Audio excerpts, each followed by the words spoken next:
শুভ সকাল আমার সকল প্রিয় বন্ধুদেরকে জানাই। আর আমি পূর্ব বর্ধমান জেলা সমুদ্রঘাট থেকে আরতি। আর এই দেখো সকালে উঠে তো চা খেয়ে নিলাম, তোমাদের দাদা চা করলো। আজকে তাড়াতাড়ি ঘুম ভেঙে গেছে গো, সেই 5:30টার সময় ঘুম ভেঙেছে। তো আমি আজকে আর বাইরে বেরোইনি, বাইরে বেরোলে আর কাজ হয় না।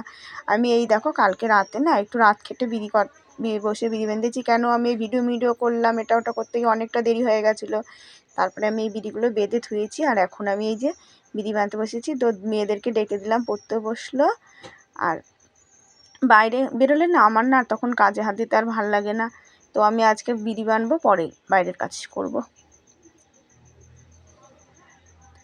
আর এই দেখো এখন তো আমার সংসারে মানে খুবই কষ্ট চলছে আমার, সে বলার কথা নেই আমার এখন। তো আমার এখন বিড়ি না বাঁধলে আমার চলবে না। আমার এই যে ওষুধ খেতে হবে আর বিড়ি বাঁধতে হবে। দেখেছো বাসি বিছানার মধ্যে সব জড়ো করা রয়েছে। তো আমার বিড়ি বাঁধা হয়ে গেল। এখন অনেকটা বেলা হয়ে গেছে, তোমাদের দাদা কাজে গেছে, আজকে মনে হয় কাজে ঢুকে পড়েছে। কেন আজকে অন্য জায়গায় কাজে গেছে। এখন 9টা বাজে, আমি এই কাজ থেকে উঠলাম। তো কাজে না ঢুকলে 8টার সময় চলে আসতো। তো 9টা বাজে, আর মেয়েদের দুটো ভাত করে বসি, ওরা খেয়ে নিয়েছে।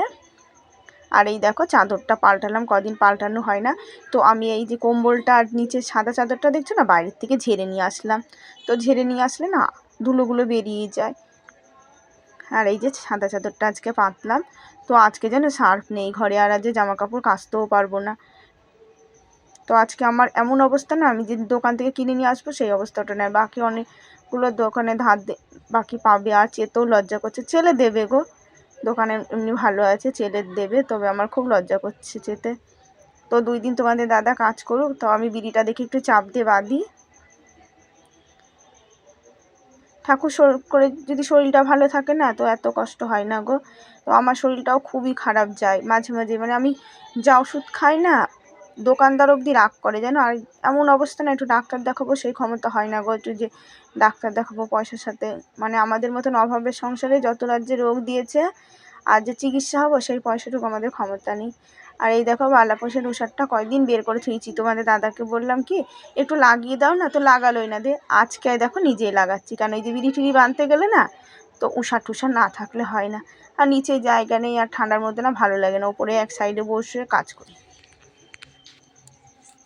কালকে রাতেই তো তো 2 মেয়ে ঘুমিয়ে গেছিলো, তোমাদের দাদাও ঘুমিয়ে গেছিলো, আমি সেই 11:30টা অবধি বসে বসে বিড়ি বাঁধলাম। আর এই যে উষারটা লাগানো হয়ে গেছে, একটু হাত দিয়ে ঠিক করে নিলেই হবে। কি বলতো সামনেটা না সেলাইটা খুলে গেছে, তো ওটা ঠিক করে নিলেই হবে। অনেকটা মানে ফাঁকাটা বেশি বড় হয়ে গেছে। আর আমার সব ভাঁজ করা হয়ে গেছে, শুধু এই ক্যাথাটা ভাঁজ করলেই হয়ে যায়।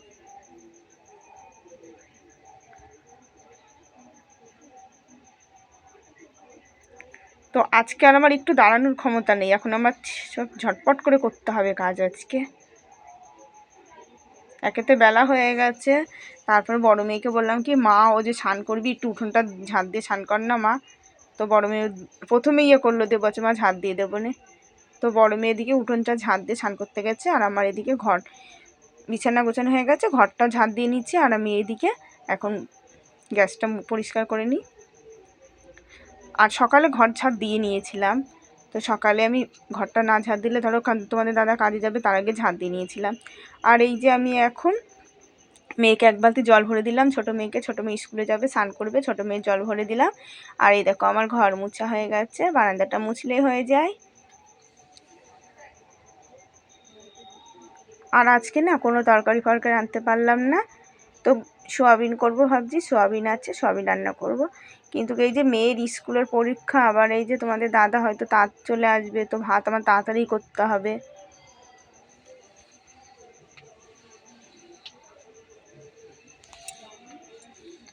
আর এই দেখো কালি হাঁড়িটা, তো কালি হাঁড়িটা আগে আমি মেজে নেবো, নাইলে সব বাসন কুসন হয়ে যায়। ওই জন্য কালি হাঁড়িটা মেজে নিয়ে তারপরে বাসন মাজবো।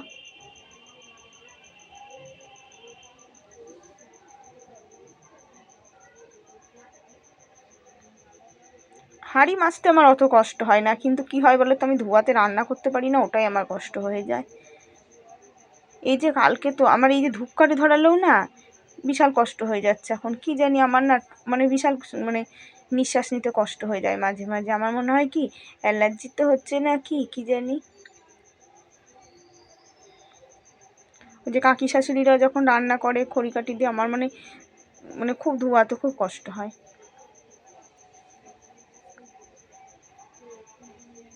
আর কালি জিনিস না মাজলে একটু মাটি ঠাটি দিতে হয়, যতই সার্ফ দিয়ে মাজি। আর দেখেছো বন্ধুরা, কতদিন ধরে না আমি সাবান আনি না, বাসন মাজি সার্ফ দিয়েই মাজি। আর সার্ফ দিয়ে মাজলে ভালোই বেশ পরিষ্কার হয়, আবার একটু মানে খরচাটাও কম হয় সাবানের থেকে। তো সাবান তো ধরো 2টো লাগে, আর সার্ফ 10 টাকার সার্ফ আমার লাগে না সপ্তাহে বাসন মাজতে। তো চাদরটা আমি বের করে থুইছি, চাদরটা কী করবো বলো তো, কাচতে তো পারবো না, তো ধুয়ে দেবো। তো কালকে যদি সার্ফ আনি তো কালকে কেচে দেবো। আজকে আপাতত ধুয়ে দেবো, কেন বলো তো, আমি এই যে বিড়ি বানতে বসলে না ওইটা পেতে নিয়ে বসতে পারবো কাজে।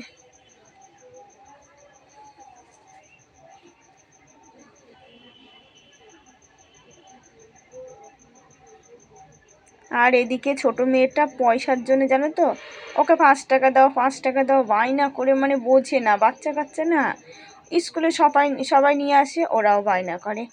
আর এই দেখো আমার ঘরদোরগুলো হালকা হালকা ভিজায় রয়েছে। তো মেয়ে রাগ হয়েছে, আমার ছোটো মেয়ে দিয়ে স্কুলে রাগ করেই গিয়েছে। তো ও দিদি গিয়ে ওকে 10 টাকা দিলাম স্কুলের ভাড়া, আর ওকে 5 টাকা দিয়ে আসলো। আর এই দেখো ভাত বসিয়ে পুজোর বাসন মেজে পুজো দিতে বসলাম। আমি কিন্তু কোনোদিন এরকম করি না, কিন্তু না করলে পরে দেরি হয়ে যাবে, ওই জন্য ভাত বসিয়ে পুজোর বাসন মেজে পুজো দিয়েছি। আর এই দেখো মেয়ের জন্য আলু ভেজে দিচ্ছি, একটা একটু বড় দেখে একটা আলু ভাজলাম। তো ওকে ভাত খেয়ে যাক কটা। তো মেয়ে তো বলছে খাবো না খাবো না, কিন্তু সে আসে কত বেলা হয়ে যায়, না খেয়ে গেলে হয়।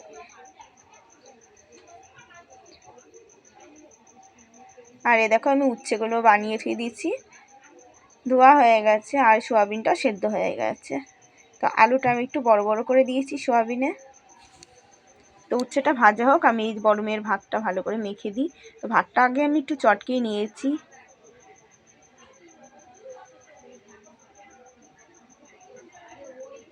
আলু ভাজা 2 মেয়েতেই ভালোবাসে জানো। আর যা আলুর দাম এখন, আলুর দাম খুবই এখন, বাবা কবে যে কমবে, এই নতুন আলু উঠেছে। তো আমি তো জানি কাকি শাশুড়ির কাছে শুনলাম, তো বললো 40 টাকা কেজি নতুন আলু। আর এই যে মেয়ে খেয়ে রেডি হয়ে গেছে, মেয়ে এখন পরীক্ষা দিতে যাবে। আর এই যে আমি এখন সয়াবিনটা কষিয়ে নিই। তো পেঁয়াজ অল্পই ছিল গো, একটা পেঁয়াজ ছিল, আর মানে 3-4 কোয়া রসুন ছিল, আর আদা দিয়ে সয়াবিনের আজ পেঁয়াজ রসুন কম হয়েছে।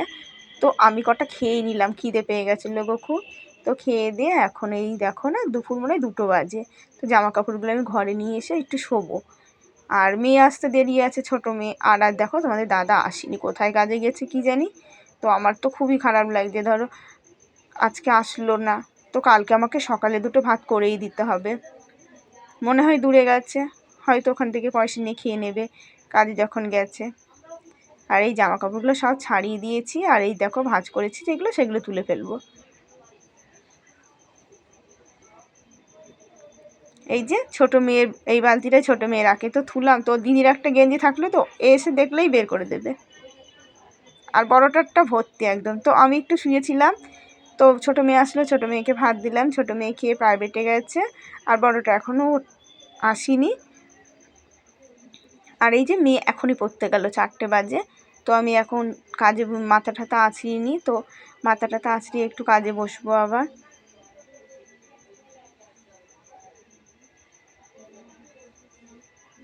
আর এদিকে বিছানার চাদরটা বাইরে রয়েছে, সব তুলেছিলাম কিন্তু চাদরটা তোলা হয়নি, চাদরটা আনতে হবে। তো মুখটা আমি ধুয়ে আসলাম, ধুয়ে এসে একটু ক্রিম দিচ্ছি মুখে। মুখটা জানো তো বিকালে মাঝে মাঝে না ধোয়াই হয় না, তো আজকে আমি ধুয়ে আসলাম।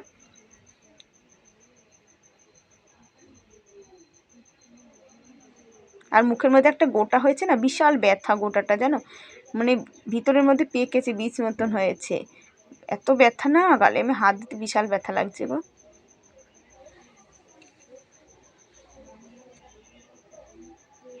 আর পলাটা না আমি যখন সকালে কাজ করছিলাম পলাটা খুলে ধুয়েছিলাম, দিয়ে এই যে পলাটা এখন পরলাম। আর এই যে চাদরটা ধুয়ে দিয়েছিলাম, কাচতে পারিনি সার্ফের জন্যে। আর এই দেখো আমার ধুতরা ফুল গাছে কালকে একটা ফুটবে, পরশু দিনকে একটা ফুটবে, আর বীজ হয়েছে দেখেছো। আকাশটা কি সুন্দর লাগছে, যে আকাশটা না খুব ভালো লাগছে দেখতে। তো আজকে একটু রোদে যখন দাঁড়িয়েছিলাম বিশাল রোদের তাপ ছিল, কালকে রোদটা কিন্তু খুব ভালো লাগছিলো। তবে দেখি রোদটা খানিকটা পরে রোদটা একটু বেলা হতে গিয়ে রোদটা বুঝে গেল, ওই জন্যই জিনিসগুলো ভালো শুকায়নি। আর এই যে চাদরটা ভাঁজ করে নিই, 4 ভাঁজ করে আমি যেখানে বসবো সেখানে পেতে নেব।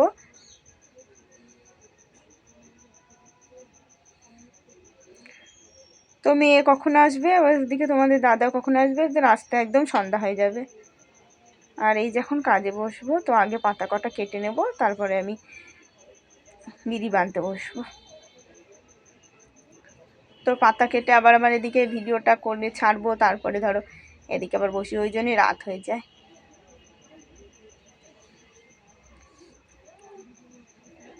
আর পাতাগুলো না খুব খারাপ গো, কি ফাটা ফাটা পাতা দিয়েছে। এমনি কিন্তু পাতলা আছে, আর পাতলা পাতা না বেঁধে আরাম। আর এখন এই শীতের পাতা না একটু জল জল একটু বেশি করে দিলে পরে পাতা নষ্ট হয় না, আর বেঁধেও খুব আরাম। আর কি বলতো, আমাদের মালিক না, তো আমার বিড়িটা ভালো বলে কাজ দেয়, নাহলে এতদিন পরে না ধরো এর আগের বিড়ি আমার পাতা শরীর খারাপ হয়েছিল, বিড়ি নষ্ট হয়ে গেছিলো। তো আমরা বিয়ের আগেও বিড়ি বেঁধেছি, অন্য কোথাও গেলে না এরকম কাজ কেউ দেয় না। তো আমাদের মালিক খুবই ভালো, আমার বিড়িটা ভালো বলে উনি কাজটা দেয়। আর এই দেখো মেয়ে আসলো, সন্ধ্যা লেগে গেল দেখেছো। তো মেয়ে এসে এই দেখো মেয়ে 4:40 বাড়ি ঢুকলো। তো মেয়ে খেতে বসেছে, মেয়েকে বললাম মা তুই ভাতটা বেড়ে খেয়ে নে, আমি যে কাজে বসেছি, উঠলে আমার কাজটা হয় না। আর এই যে তোমাদের দাদা এসছে, মেয়ে বসলো, দেখো সন্ধে লেগে গেছে, আমার কি খারাপ লাগছে।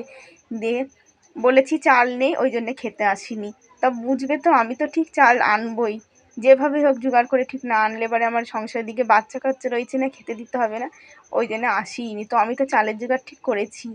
আর এই দেখো আমি এখন চা করলাম, সংসারের দায়িত্বটা তো আমার উপরে, আমার তো যেভাবে হোক ব্যবস্থা করতেই হবে। তো আমি চাল ঠিক জোগাড় করে রান্না করবোই, না আসে আমার কি খুব খুব খারাপ লাগছিল। আর এই যে চা দিয়েছি, চা খেয়ে নিই, তবে স্নান করে সন্ধ্যাটা দিয়ে নিচ্ছে। তো এই সন্ধ্যাটা ঘোরালে তোমাদের দাদাকে ভাত দেবো। তো খেয়েছে বলে খেয়েছে, ওই সবাই নিয়ে গেছিলো, ওখান থেকে দিয়েছে, ওখান থেকে খেয়ে নিয়েছে।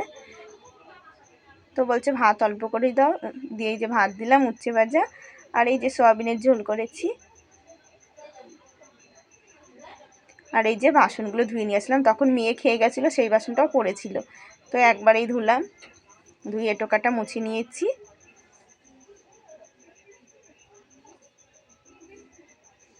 শুভ সন্ধ্যা বন্ধুরা, ভিডিওটা শেষ করলাম। অবশ্যই তোমরা প্রতিদিন দেখো আর আমাকে অনেক অনেক সাপোর্ট করো।